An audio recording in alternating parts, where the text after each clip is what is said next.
எனக்கு ரொம்ப ப்ரௌடா இருக்கு. ஆனா எனக்கு விஜயும் பிடிக்கும், ஆக்டிங்கும் பிடிக்கும். இப்ப என்னை கூப்பிட்டா கூட நான் விஜய் பண்ண வந்துட்டீங்களா? உங்க தொழிலை நான் எடுத்துக்க மாட்டேன். ஒரு ஃபேண்டசி, த்ரில்லர், ஹாரர் எப்படி ஓகே சொன்னீங்க உடனே? நீங்க படம் ரிலீஸ் ஆனதும் பாருங்க. அந்த படத்துல வந்து ரொமான்ஸ் இருக்கு, லவ் இருக்குல்ல. என்ன அண்ணனை மிரட்டுறீங்க? ஆரகன் அப்படின்றது வந்து இது சுவாரஸ்யத்துக்கு எடுக்குமா ஸ்பாய்லர் போடுற மாதிரியான்னு தெரியல. லைக் அரக்கன் அந்த மாதிரி ஒரு பேட்டர்ன் ஆஃப் ஏற்காடுல ஷூட் பண்ணியிருந்தோம். அதுல ஒரு வீட்டுக்குள்ள இவங்க எல்லாம் ட்ரெஸ் சேஞ்ச் பண்றதுக்கு எனக்கு மட்டும்தான் அதுக்குள்ள அலவுடு. நான் மட்டும்தான் உள்ள போவேன். எனக்கு மட்டும் ஒரு சவுண்ட் கேட்டுட்டே இருக்கும் உள்ள. காணும் காலங்கள்ல உங்களை மாதிரியே நானும் அவரை பார்த்து ரசிச்சிருக்கேன். நான் நேர்ல ஃபர்ஸ்ட் டைம் பார்த்ததுமே என்ன இவ்வளவு அழகா இருக்காரு அப்படின்னு கூட நான் வியந்து பார்த்தேன். அதுக்கப்புறம் ஓகே, அப்படியே சாரும் கம்ஃபர்ட் கொடுத்ததுனால அப்படியே கிட்ட வராது. எனக்கு பெருசா கோபமும் வராது. அப்படியே நான் கோவப்பட்டாலும் அழுதுடுவேன். அதனால நான் அந்த செக்ஷனுக்கு போறதே கிடையாது. சும்மா ட்ரை பண்ணி பாருங்க, ஒரு 2 வார்த்தை சிங்களத்துல திட்டுங்க.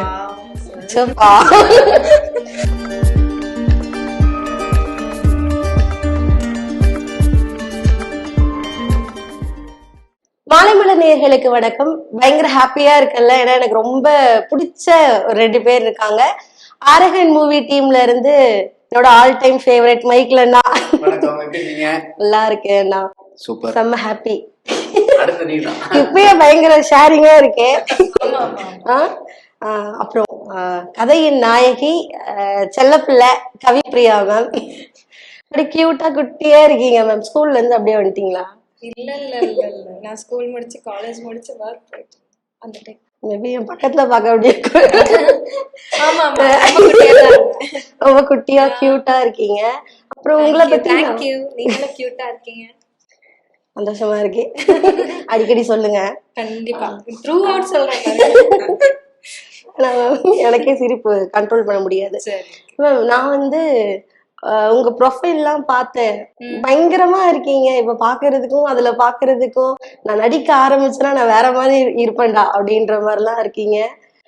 விஜயவா இருந்தீங்கல்ல மேம்? ஆமா ஆமா, அது நான் ஸ்ரீலங்கன் சேனல்ல விஜய் ஒர்க் பண்ணிட்டு இருந்தேன். அதுக்கப்புறம் தான் அப்படியே ஆக்டிங் அப்படியே கொஞ்சம் கொஞ்சமா. விஜய் டு ஆக்ட்ரஸ் எவ்வளவு ப்ரௌடா இருக்கு உங்களுக்கு? எனக்கு ரொம்ப ப்ரௌடா இருக்கு. ஆனா எனக்கு விஜயும் பிடிக்கும், ஆக்டிங்கும் பிடிக்கும். இப்ப என்னை கூப்பிட்டா கூட நான் விஜய் பண்ண வந்துட்டீங்களா? உங்க தொழிலை நான் எடுத்துக்க மாட்டேன். ஆனா ஆக்டிங் எனக்கு இன்னும் ரொம்ப ரொம்ப பிடிச்சிருக்கு. ஏன்னா நிறைய எமோஷன்ஸை நம்ம அதுல ட்ரை பண்றோம். நம்ம சில டைம் ரொம்ப ரிசர்வ்டா இருப்போம்ல, ஆனா ஆக்டிங் பண்றப்ப நம்ம எமோஷன்ஸ் எல்லாமே வெளிப்படுத்துறதுனால அது கொஞ்சம் பீஸ் கொடுக்குற மாதிரி இருக்கு, ஒரு நிம்மதி கொடுக்குற மாதிரி இருக்கு. எப்படி மேம், இப்போ நம்ம ஒரு படம் சூஸ் பண்ணும்போது ரொம்ப அழகா இருக்கணும், ரொமான்டிக்கா இருக்கணும் அப்படிதான் நினைப்போம். எடுத்த உடனே ஒரு ஃபேண்டசி, த்ரில்லர், ஹாரர் எப்படி ஓகே சொன்னீங்க உடனே? நீங்க படம் ரிலீஸ் ஆனதும் பாருங்க. அந்த படத்துல வந்து ரொமான்ஸ் இருக்கு, லவ் இருக்குல்ல. என்ன அண்ணனை மிரட்டுறீங்க? சிரிச்சுட்டே தான் கேட்டேன். எல்லாமே இருக்கு, எல்லாமே த்ரில்லர் மட்டும் இல்ல, லவ் இருக்கு, ரொமான்ஸ் இருக்கு, அன்பு இருக்கு, எல்லாமே இருக்காங்க. எனக்கு தேவையானது வந்து அந்த ரொமான்ஸ் தான். ஏன்னா அண்ணன் பாதி நேரம் வெட்டு குத்துன்னு அப்படியே போவாரு. நான் எங்கன்னா போறேன், ஹீரோயின் அங்க இருக்காங்க அப்படின்னு நான் நினைப்பேன். ரொமான்ஸ்ல எப்படின்னா இருக்கு? இந்த பட கதைக்கு என்ன தேவை இருக்கோ அது கரெக்டாக அந்த மீட்டரில் இருக்குது. ஆக்சுவலாக லைக் இந்த படம் வந்து டோட்டலாக வந்து ஒரு த்ரில்லர் ஜானர் தான், வந்து ஒரு ஃபேண்டசி த்ரில்லர். ஸோ அதில் எங்கே ரொமான்ஸ் அப்படின்னு கேட்டிங்கன்னா, ஓகே அந்த படத்துடைய லீட் அது எங்கே எடுத்துகிட்டு போகுமோ அதுக்கு தகுந்த மாதிரியான ரொமான்ஸ் வந்து டைரக்டர் வந்து பிளேஸ் பண்ணியிருக்காரு. ஸோ இது நல்ல எக்ஸ்பீரியன்ஸ் இந்த படம். அந்த பீச்சில் நடந்து வர அந்த சீன்லாம் செம்மையாக இருந்துச்சு, பார்க்க புதுசாக இருந்துச்சு. நம்ம பார்த்த மைக்கில் இருந்தால் வேற மாதிரி நடுவில் இன்பிட்வீன் கேப்ல வந்து ரொமான்ஸ் பண்ணிட்டு அப்படி போயிடுவாரு. அந்த சீன்ஸ் எல்லாமே நல்லா இருந்துச்சு. லைக் அதை நம்ம மாண்டேஜாவே ஒரு 3-4 நாள் நம்ம பிளான் பண்ணி எடுத்தோம் நம்ம. ஸோ மேக்ஸிமம் நிறைய எடுத்தோம். படத்துல கொஞ்சமா தான் அது நம்ம வச்சிருக்கோம், எது தேவைப்படுச்சோ அது வச்சிருக்கோம். லைக் ஒரு நல்லா இருந்துச்சு அந்த அந்த டைம்லாம் எடுத்தது. எங்களுக்கும் நல்லா இருக்கும். அண்ணா, இப்போ நீங்க அந்த பர்மா N4 அதெல்லாம் நம்ம பண்ணியிருக்கீங்க. நம்ம இல்லை, நீங்க பண்ணியிருக்கீங்க. அதுல வந்து பாத்தீங்கன்னா இப்ப நான் சொன்ன மாதிரிதான் ரொமான்ஸும் இருக்கும், அப்படியே ஒரு ஹீரோயிசம் அதிகமா இருக்கும், பயங்கரமா இருக்கும், பார்க்க நல்லா இருக்கும். அப்படியே அதை விட்டுட்டு ஒரு ஹாரர் எப்படி நான் சூஸ் பண்ணீங்க?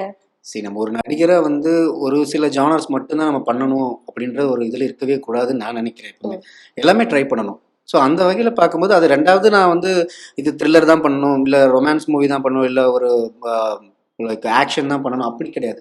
ஒரு கோ வித் த ஃப்ளோ தான். இப்போ ஒரு கதைகள் கேட்குறோம், அந்த கதை நமக்கு பிடிச்சிருச்சு அப்படின்னா அதை நம்ம பண்ணுறோம். அது மாதிரி தான், அந்த மாதிரி வந்த படம் தான் வந்து எனக்கு ஆரகன். ஸோ அது த்ரில்லராக அமைஞ்சது வந்து இன்னொரு ப்ளஸ்ஸாக இருக்குது, அவ்வளோதான். எப்படின்னா அந்த மூவி நேமுக்கு என்னன்னா மீனிங் ஆரகன், நிறைய பேர் எதுவுமே மீனிங்கே தெரியாம ஆரகன்னு வைப்பாங்கன்னு நினைக்கிறேன். ஆரகன் Catchy-ஆ அப்படின்றது வந்து இது சுவாரஸ்யத்துக்கு எடுக்குமா ஸ்பாய்லர் போடுற மாதிரியான்னு தெரியல. லைக் நீங்க படம் வந்து பாத்தீங்கன்னா அந்த கேரக்டர் வந்து கரெக்டா அந்த அந்த இந்த பேருக்கு என்ன அர்த்தம்ன்றது அந்த நீங்க கேரக்டரை நீங்க பார்த்தாலே உங்களுக்கு புரிஞ்சிடும். ஸோ அதனால வந்து நான் என்ன சொல்றேன்னா, இந்த டெலிகாஸ்ட் வந்து படம் ரிலீஸ்க்கு அப்புறம் ஆக போதா இல்ல முன்னாடி ஆக போதான்னு எனக்கு தெரியல. முன்னாடி ஆச்சுன்னா நான் உங்களுக்கு வந்து சொல்ல மாட்டேன், அப்புறம் ஆக போகுதுன்னா நான் உங்களுக்கு நான் சொல்றேன். நான் தானே கேள்வி கேட்கணும். ஆமா. என்ன கேள்வி கேட்டு இப்படி வாயை அடக்கி வச்சீங்கன்னா நான் என்ன பதில் சொல்லுவேன்? சரி, நான் உங்களுக்காக சொல்றேன். ஆரகன் அப்படின்னா ஒரு அரக்கன், அந்த மாதிரி ஒரு பேட்டர்ன் ஆஃப் ஒரு விஷயம். நன்றி, நான் அப்படியே சைடு கேப்ல கலாய்ச்சி. ஆனா அதுல வந்து பேஜ் நம்பர் 96ன்னு வேற கோட் பண்ணியிருந்தீங்க, அது என்ன ஸ்பெஷலா? இது வந்து நம்ம ஃபுல் அண்ட் ஃபுல் வந்து நம்மளுடைய இமேஜினேஷனுக்கு உண்டான ஒரு கதை தான் இது. ஸோ அதனால அந்த ஆரகன் பேஜ் நம்பர் அப்படின்னு நம்ம மென்ஷன் பண்றது வந்து அவனுடைய பக்கங்கள், அதுல அந்த பக்கம். ஸோ மேபி நீ அடுத்த பார்ட் 2 வந்துச்சுன்னா அது வந்து ஒரு பேஜ் நம்பர் 48 அப்படின்னு போகலாம், இல்லை 97 அப்படி போகலாம், அந்த மாதிரி மாறும். கண்டிப்பா வரும்னு நினைக்கிறேன் நான். ஏன்னா ட்ரைலரே வந்து 1 மில்லியன் கமெண்ட்ஸ்லாம் பாத்தீங்களா? பர்சனலி எனக்கு வந்து பயங்கர ஹாப்பியா இருந்துச்சு. ட்ரைலரே பக்கா மாஸ்டா, அவ்வளவுதான்டா, செமையா இருக்கு அப்படி. நான் இன்னும் போய் பார்க்கல. பாருங்க, செமையா இருந்துச்சு. நான் கமெண்ட்ஸே நான் ஃபுல்லா உட்காந்து பாட படிக்கிற மாதிரி படிச்சுட்டு இருந்தேன். அவ்வளோ ஹாப்பியா இருந்துச்சு. என் ஃபேஸ்ல தெரியும்னு நினைக்கிறேன். நான் ரொம்ப சந்தோஷம். எங்க படத்துக்காக இவ்வளவு சந்தோஷப்படுற ஒரு மனுஷங்களை பார்க்கப்போ எங்களுக்கு ரொம்ப சந்தோஷமா இருக்கு. இல்லைன்னா படம் வந்து மிகப்பெரிய வெற்றி அடையும், எனக்கு கண்டிப்பா நம்பிக்கை இருக்கு. ரொம்ப நன்றி. அடுத்த இதுலயும் நம்ம அப்படி மீட் பண்ணுவோம், அப்பயும் நான் அதையே சொல்லுவேன். கண்டிப்பா கண்டிப்பா. மேம், ரிவீல் பண்ணக்கூடாது, அண்ணாவே சொல்லிட்டாரு. படம் ரிலீஸ் ஆனதுக்கு அப்புறமா வீடியோ வருமா தெரியல, நான் அதனால கேக்குறேன். வயசான மாதிரி முடிகிற மாதிரி ஒரு கேரக்டர் இருக்கு லாஸ்டா அப்படின்ற மாதிரி ஒரு ட்விஸ்ட் எல்லாம் இருக்கு. சொல்லும் போதே சொன்னாங்களா? எப்படி ஓகே சொன்னீங்க? இல்ல, சொல்லும் போதே சொல்லிட்டாங்க, இதுதான் ஸ்டோரி, இதுதான் கரு அப்படின்னு எனக்கு சொல்லிட்டாங்க. ஆனா இப்போ நம்ம ஆக்டிங் அப்படின்னு வந்த பிறகு நம்மளுக்கு அந்த ஸ்டோரி தானே, கண்டென்ட் தானே முக்கியம். நம்ம அழகா காட்டுறாங்க, அப்படி வயசா காட்டுறாங்க அப்படின்னு நம்ம யோசிக்க முடியாதுல்ல. நம்மளுக்கு அதுல நிறைய ஸ்கோப் இருக்கா, நம்மளோட ஆக்டிங் ஸ்கில் வெளியே தெரியுதா அப்படிங்கிறது தான் நான் இதுல பார்த்தேன். அதனால எனக்கு இந்த கண்டென்ட் ரொம்பவே பிடிச்சிருந்துச்சு. பரவாயில்ல மேம். ஏன்னா நிறைய பேர் வந்து நம்ம தெரிஞ்சா போதும் ஒரு அப்படி நினைப்பாங்கல்ல, அதுக்கு மத்தியில நீங்க இப்படி நினைக்கிறீங்க. இதுக்கே வந்து இன்னும் நிறைய நிறைய படம்லாம் பண்ணணும், இப்படி புகழ்ந்துகிட்டே இருப்போம் போல. என்னைய திட்டாதீங்க, அது ஆட்டோமேட்டிக்கா வருது. உங்க வாய் வார்த்தை பழி. ஒரு விஷயம் என்னன்னா, ஹீரோயினா இருக்கிறது இருக்கு, பர்ஃபார்மரா இருக்கிறது இருக்கு. ஸோ நான் வந்து கவிப்பிரியா எப்படி பார்க்குறேன் அப்படின்னா, she is a very good performer. So எல்லா கேரக்டர்ஸ் எடுத்து பண்ண முடியும். ஸோ அதுதான் இந்த படத்துல வந்து ரொம்ப ஒரு ப்ளஸ்ஸான ஒரு விஷயம். நல்ல ஹீரோயின், தமிழ் பேசுற ஒரு ஹீரோயின் வேற. ஆமா, ஆனா அதுவே கஷ்டம் தான். இப்போனா பர்மா படத்துல அந்த பாட்டு வரும்ல, ஏன் மூச்சம் வேணாம் உன் பேச்சும் வேணாம், இப்பயும் நான் கேட்டுட்டு இருந்தேன். ஒரே டென்ஷனா இருந்துச்சு, அந்த பாட்டை போட்டு கேட்டுட்டு தான் வந்திருக்கேன். அந்த மாதிரி இதுல பாத்துருக்காங்க, அப்படியே மனசுலயே ஒட்டிக்கிற அளவுக்கு. கண்டிப்பா கண்டிப்பா. இதுல வந்து எனக்கு பிடிச்ச 2 பாட்டு இருக்கு. 2மே ரொம்ப பிடிக்கும். நீங்க கேட்க ஆரம்பிச்சீங்க அப்படின்னா அந்த பாட்டு கண்டிப்பா உங்க பிளேலிஸ்ட்ல இருக்கும். அந்த மாதிரியான ஒரு பாடல்கள் அது. ஆமா. ஸ்நேகன் சார் வரிகள். ஒன்னு வந்து ஸ்நேகன் சார் எழுதியிருக்காரு, இன்னொரு வந்து ஒரு புது லிரிசிஸ்ட் ஒருத்தர் எழுதியிருக்காரு. அம்மா டைரக்டர் சார் வருவாங்கன்னு நினைச்சேன். நான் அவருக்கு நிறைய கொஸ்டின்ஸ்லாம் வச்சிருந்தேன்.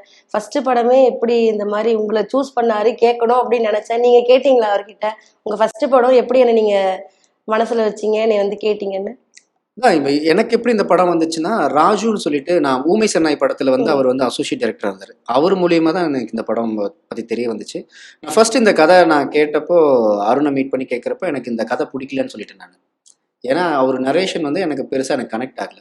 ஸோ அப்போ என்ன சொன்னார்னா, ப்ரோ நான் சொல்றது வேணா உங்களுக்கு கனெக்ட் ஆகாமல் இருக்கலாம், மேபி நீங்கள் இந்த பவுண்ட் படிச்சு பாருங்கன்னு சொல்லிட்டு எனக்கு பவுண்ட் கொடுத்தாரு. நான் பவுண்ட் வாங்கி அன்னைக்கு ஃபுல்லாக படித்தேன். எனக்கு ரைட்டிங் அவ்வளோ ஸ்ட்ராங்காக இருந்துச்சு.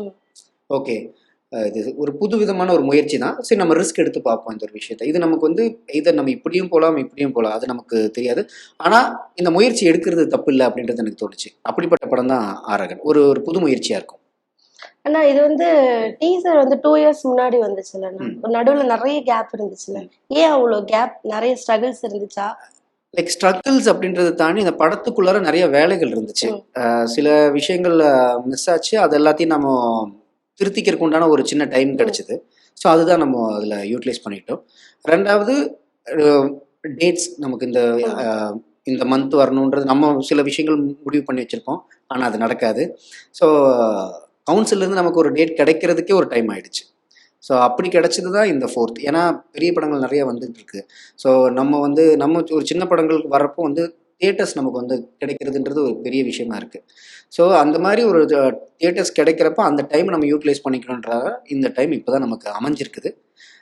ஸோ அதனால இந்த 4th வர்றோம். அந்த கதையில வந்து உங்களுடைய காஸ்டியூம்ஸ்லாம் வந்து பயங்கரமா இருந்துச்சு. டீசர்ல ட்ரைலர்ல பார்க்கும்போதே அதுக்குன்னு நிறைய மெனக்கிட்டு இருக்கீங்களோ, தேடி தேடி எடுத்து? கண்டிப்பா. இது டைரக்டரோட விஷன் ஒன்று, அண்ட் காஸ்டியூமர் வெண்மதி. ஸோ அவங்க 2 பேரும் தான் இது ஃபுல்லாக டிசைன் பண்ணது. ஸோ ஃபர்ஸ்ட் எனக்கு அந்த ட்ரெய்லரில் நீங்கள் பார்த்த சில காஸ்டியூம்ஸ்லாம் பார்க்கும்போது ஏங்க இப்படி காஸ்டியூம் போட்டுக்கிறீங்க அப்படின்லாம் எனக்கு யோசனை பண்ணேன். ஆனால் கண்டென்ட்டாக ஒரு விஷயம் டெலிவரி ஆகிறதுக்கு அது அவ்வளோ ஒரு வேல்யூ இருக்கு அப்படின்றப்போ ஓகே ஃபைன் நம்ம அதை பண்ணுவோம். லுங்கிக்கெல்லாம் மேட்சுங்க சட்டை. ஆமா. எல்லாம் இப்ப என் வீட்டுக்காரெல்லாம் போனா இந்த லுங்கிக்கு எனக்கு மேட்சா சட்டை எடுத்து கொடுன்னு கேட்பாரு போல. இப்படிலாம் பண்ணா எப்படி? இல்லைங்க, ஒரு ட்ரெண்ட் கிரியேட் பண்ணுவோமே, தப்பு இல்லையே. ஓகேடா. இப்ப அடுத்தது பாத்தீங்கன்னா நான் கேட்கணும் அப்படின்னு நினைச்சது, ஸ்ரீலங்கால இருந்து இங்க வந்திருக்கீங்க. வந்த உடனே ஒரு முதல் படம் செட்லாம் உங்களுக்கு ஓகே ஆயிடுச்சா? அண்ணா ஆல்ரெடி படம்லாம் நடிச்சிருக்காங்க, அவங்கள பத்தி நிறைய உங்களுக்கும் தெரிஞ்சிருக்கும். எப்படி பேச ஆரம்பிச்சீங்க? ஸ்ரீலங்காலேருந்து இங்கே வந்ததுமே ஸ்ட்ரெயிட்டாக ஷூட்டிங் போகல. ஒரு 3 to 4 months மாதிரி எனக்கு ரிஹர்சல் பண்ணாங்க. ஃபுல் ஸ்டோரியுமே சொல்லி ஒவ்வொரு சீனாக ரிஹர்சல் போச்சு. அதுக்கப்புறம் சாரோட என்ட்ரி இருந்துச்சு. இவர் எப்படின்னா ப்ரெஷரர் மாதிரியே ட்ரீட் பண்ணல, ஒரு சக ஆர்டிஸ்ட் மாதிரி தான் என்னை ட்ரீட் பண்ணாரு. ரொம்ப கம்ஃபர்ட் பண்ணாரு. இப்போ எனக்கு ஒரு சில விஷயம் தெரியாட்டியும் அவர் சின்ன சின்ன நுணுக்கமான விஷயங்கள் கூட எனக்கு சொல்லி கொடுத்துருக்காரு. அதுவே ரொம்ப பெரிய விஷயம். எனக்கு இந்த படத்தில் ரொம்ப ஹெல்ப்ஃபுல்லாக இருந்துச்சு. ஸோ அப்படியே ஜெலாயிடுச்சு. ஆனால் நான் கணக்காணும் காலங்கள்ல உங்களை மாதிரியே நானும் அவரை பார்த்து ரசிச்சிருக்கேன். நான் நேரில் ஃபர்ஸ்ட் டைம் பார்த்ததுமே என்ன இவ்வளோ அழகா இருக்காரு அப்படின்னு கூட நான் வியந்து பார்த்தேன். அதுக்கப்புறம் ஓகே, அப்படியே சாரும் கம்ஃபர்ட் கொடுத்தனால அப்படியே ஓகேவா போச்சு. மூவி ஷூட்டிங் நல்லா ஃபன்னாக போச்சு. பார்த்தீங்களா, அந்த மாதிரி தான் எல்லார் மனசுலயும் இருக்கீங்க நீங்க. இல்லை, நமக்கு என்ன விஷயம்னா நம்மளும் பெரிய எக்ஸ்பீரியன்ஸ் ஆக்டர் அப்படின்லாம் கிடையாது. இப்போ நான் வந்தப்போ எப்படி மற்ற ஆர்டிஸ்ட்லாம் என்ன எப்படி ட்ரீட் பண்ணி என்னை கொண்டு வந்தாங்களோ அதனால தான் நான் இன்னைக்கு இங்கே இருக்கேன். ஸோ நமக்கு புதுசாக வர்றவங்களுக்கு கூட நம்ம அந்த ஒரு கம்ஃபர்ட் நம்ம கொடுக்கணும்னு நினைப்பேன். ஸோ அவங்கள நம்ம வேற மாதிரி எப்பவுமே அந்த மாதிரி ட்ரீட் பண்ணக்கூடாது. இது நம்ம பண்ணுறது அந்த 4 ஃப்ரேம்குள்ளே ஒரு ஒர்க் பண்ண போகிறோம். அது எந்த அளவுக்கு பியூட்டிஃபுல்லாக கொடுக்கணுமோ அதுக்கு அந்த கம்ஃபர்ட் ஜோன் கண்டிப்பாக தேவைப்படும். நீங்க திடீர்னு அப்படி ஒரு ஹீரோவா வரல. அதனால எங்க வீட்டுல இருந்து வந்திருக்கீங்க, எங்க ஒவ்வொருத்தர் வீட்டுல இருந்து வந்திருக்கீங்க. அதனால ஆட்டோமேட்டிக்கா கனெக்ட் ஆயிடும். நான் பாருங்க டெய்லி பேசுற மாதிரி பேசிட்டு இருக்கேன், அது அப்படியே வருது. எங்க இன்னைக்கு நான் போனா சொல்லுவேன் எங்க அக்கா கிட்ட, மைக்ல நான் இன்டர்வியூ எடுத்துட்டு வந்தேன் அப்படின்னு. இல்ல, எனக்கு இது ஒரு பெரிய வெற்றி. ஏன்னா உங்க வீட்டு பிள்ளையா பாக்குறதுன்றதே ஒரு பெரிய சந்தோஷம். அது நிறைய பேருக்கு கிடைக்கிறது இல்ல, அது எனக்கு கிடைக்கிறப்போ அதை நான் எடுத்துக்கிறேன். ஏதாவது ரொம்ப டென்ஷன் ஆக்கி இருக்காங்களா செட்ல? ரொம்ப வெறுப்பேத்துற மாதிரி அண்ணா? ஆமா ஆமா ஆமா ஆமா. திட்டி இருக்கீங்களா? ஏன்னா எப்படியும் சிங்களம் தெரியாது, ட்ரை பண்ணது கூட இல்லையா? இல்ல, நான் திட்டுறது எனக்கு நிஜமாவே திட்ட வராது. ஒரு படத்துல ஹீரோயினை திட்ட சொல்லுவாங்கல்ல, வித்திட்டு தமிழுக்கு என் ஒன்றை எடுத்தவங்கள, அந்த மாதிரி நினைக்கிறேன் மேம். ஆமா, திட்ட வராது. எனக்கு பெருசா கோபமும் வராது. அப்படியே நான் கோவப்பட்டாலும் அழுதுடுவேன். அதனால நான் அந்த செக்ஷனுக்கு போறதே கிடையாது. சும்மா ட்ரை பண்ணி பாருங்க, ஒரு 2 வார்த்தை சிங்களத்துல திட்டுங்க. சரி, நல்ல விதமா இவ்வளவு ஹெல்ப்ஃபுல்லா இருந்திருக்காரு, அவரை போய் திட்டலாமா நம்ம? சரி, ஓகே, கூடாதுதான். அதனால அந்த தங்கச்சினாலே அந்த இது வந்துரும் போல, திட்டுவாங்க வைக்கிறதுல. சரி, புகழ்ந்து சொல்லுங்க எங்க அண்ணனை ஏதாவது. இவ்வளவு நேரம் புகழ்ந்துட்டேன். சிங்களத்துல சொல்லுங்க. சிங்களத்துல? எஸ். சொல்லிட்டு அர்த்தம் நீங்க தான் சொல்லணும்.